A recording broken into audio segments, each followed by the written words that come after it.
बिस्मिल्लाहिर्रहमानिर्रहीम। अस्सलाम वालेकुम। आप देख रहे हैं अवान फूड पॉइंट और आज मैं आपके लिए भिंडी गोश्त की बहुत ही मज़ेदार सी रेसिपी लेके आई हूँ। आपको मैं आज भिंडी गोश्त बनाने का असल तरीका बताऊंगी और कई आपको मैं टिप्स एंड ट्रिक्स बताऊंगी जिससे आपको यही रेसिपी बनाने में बहुत आसानी होगी। और इस तरह से ये बहुत ही जायकेदार भिंडी गोश्त बनता है, बहुत ही मज़ेदार बनता है। बस आपने वीडियो को एंड तक वॉच करना है। चलें जी, हम अपनी रेसिपी स्टार्ट करते हैं। सबसे पहले आपने हाफ या फिर 1 कप कुकिंग ऑयल का लेना है। ऑयल आपने यहाँ पे बहुत ज़्यादा नहीं लेना क्योंकि अभी हमने चिकन का अलग से मसाला बनाना है तो उसमें भी हमने ऑयल ऐड करना है। तो ऑयल आपने ऐड करने के बाद उसमें आपने भिंडियाँ ऐड करनी है। भिंडियाँ यहाँ पे मैंने 1 kg ली हैं और भिंडियों को मैंने अच्छी तरह से धो के अच्छी तरह से उसको ड्राई करके कटिंग किया था। आपने भिंडी को गीली भिंडी को कटिंग नहीं करना, इस तरह से उसमें लेस ख़त्म नहीं जब तक होती तब तक आपने उसको कटिंग नहीं करना।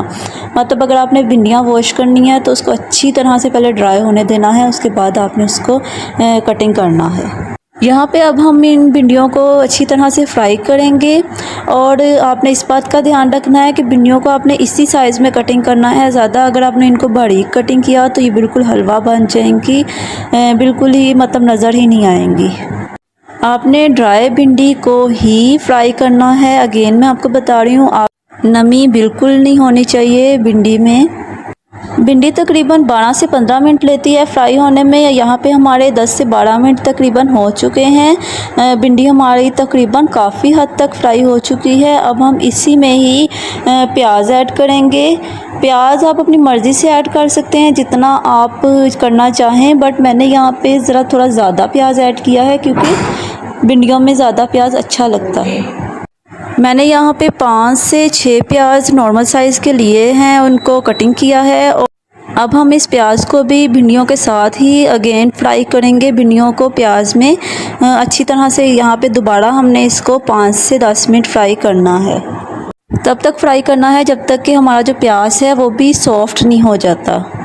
भिंडियाँ और प्याज हमारी फ्राई हो चुकी हैं। प्याज के साथ ही हमारी भिंडियाँ थोड़ी देर और फ्राई हो गई थी ज़रा अच्छी तरह से। अब हमने इनको कढ़ाई से निकाल लेना है और अब हम चिकन के मसाले की तरफ आते हैं। सबसे पहले आपने यहाँ पे हाफ़ कप ऑयल लेना है। आपने ऑयल सिर्फ हाफ़ कप ही लेना है, ज़्यादा नहीं लेना क्योंकि हम ऑलरेडी भिंडियों में भी ऑयल काफ़ी डाल चुके हैं। तो अब यहाँ पे उसी में हमने प्याज, मैंने एक बड़े साइज़ का लार्ज साइज़ का प्याज ऐड किया है। प्याज को अब हमने यहाँ पे गोल्डन ब्राउन करना है। उसको ज़्यादा हमने ब्लैक नहीं होने देना, बस गोल्डन सा शेड आने तक हमने प्याज को फ्राई करना है। प्याज हमारा काफ़ी हद तक गोल्डन हो गया है और अब हमने यहाँ पे इसमें हाफ़ टेबल स्पून लहसुन अदरक का पेस्ट ऐड करना है। ये पेस्ट तो मस्ट है यहाँ पे क्योंकि यहाँ पे जो हमने चिकन ऐड करना है तो चिकन की स्मेल जो सी है बिल्कुल नहीं आएगी इस लहसुन अदरक की वजह से, वरना अगर आप यहाँ पे लहसुन अदरक ऐड नहीं करते चिकन में से स्मेल आएगी। थोड़ा सा मैंने यहाँ पे पानी ऐड किया ताकि हमारा प्याज जो सा है वो जले नहीं और उसका कलर यहीं पे लॉक हो जाए। अब हमने यहीं पे इसमें टमाटर ऐड करने हैं। टमाटर मैंने 2 लार्ज साइज़ के टमाटर लिए हैं और अगर आपने मीडियम लेने हैं तो 3-4 टमाटर तो आपने इसमें मस्ट डालने हैं। टमाटर इसमें इस रेसिपी में ज़्यादा डलते हैं। और टमाटर ऐड करने के बाद मैंने यहाँ पे 1 से 2 हरी मिर्चें कटिंग करके बारीक कटिंग करके ऐड की हैं। अब हमने यहाँ पे टमाटरों को मैश होने तक का वेट करना है, इसको हमने भूनना है।